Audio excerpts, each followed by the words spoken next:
Member for Kelowna Mission. Thank you so much, Mr. Speaker. So it's evident that this minister has no issue pumping out press releases for imaginary spaces or going through a laundry list of how to create imaginary spaces. But that's not what parents in British Columbia want. They want accessible and affordable childcare. By the minister's own admission yesterday in estimates, less than a third of the spaces that have been publicly announced, just like the ones in Victoria, are actually open. And after 5 years, the NDP have created less than 5% of the 200,000 spaces that are required. So we've got lots of rhetoric, but results? Not so much. A young couple in Kelowna says, and I quote, "We were on wait lists 2 years before our daughter Polly was born and 4 years before our son was born. We thought it would be enough, but our daughter will go to kindergarten before we find a spot for either," end quote. Results matter. Mr. Speaker, why are parents like these stuck on wait lists for years under this minister and this NDP government? Minister of State for Childcare. Thank you, Honourable Speaker. I understand the opposition members have no experience in funding childcare and create a comprehensive system for BC families.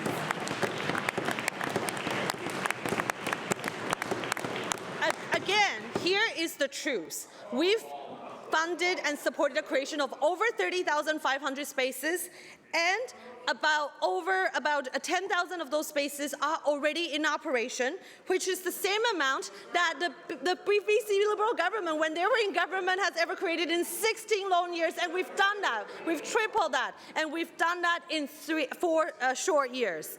And of course, we have more work to do. If the spaces were funded years ago, they would have become in operation by now and serving many families. But we know we have to start the work in 2018. We've had the fastest space creation ever in BC's history. We're bringing savings to parents with $10 a day childcare, affordable childcare benefit, with low-cost childcare to thousands and thousands of families. And by the end of this year, we're going to cut childcare fees by an average half. And we have more work to do, but here is Kiosha, a parent who happens to be an early childhood educator, has to say, who has been grateful for the funding and the support that our government has been creating so she can stay in the workforce. But as a parent, she said, "The CCFI funding and $10 a day childcare space have changed my life and made it possible for me to focus finances on other day-to-day living costs." And that is what parents are saving across the province. We have much more work to do, but we're not going to take any lesson from the opposition member when they enacted this crisis.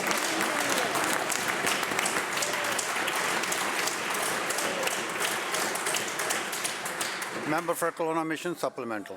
Thank you so much, Honourable Speaker.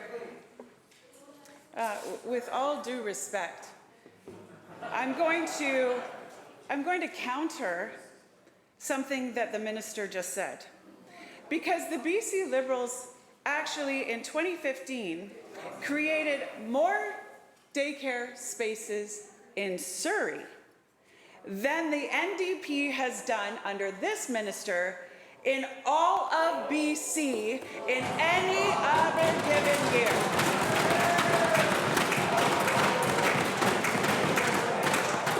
After half a decade, this NDP government has been all rhetoric and no results. Let's get the question, please.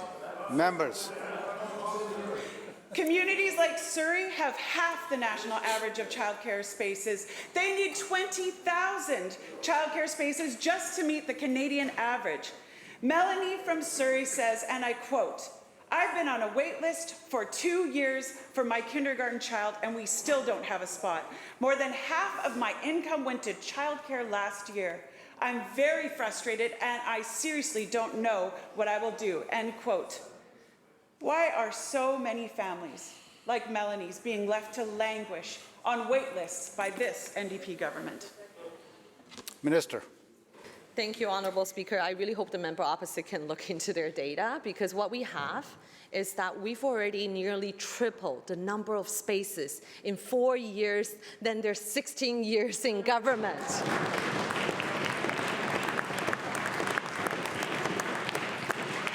And just on Surrey, for example, just by the end of last year, not even including the most recent announcement, we've already had over 2,100 spaces that were funded by the Members. government, along with many other spaces that are being created.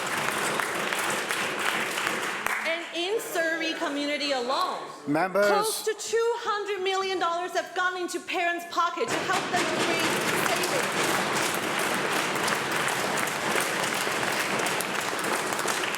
Honorable Speaker, during the past few years, we've really worked hard to make sure we accelerate the creation of spaces. We find parent savings for the first time in BC history. Childcare costs is going down, not going up in BC's history.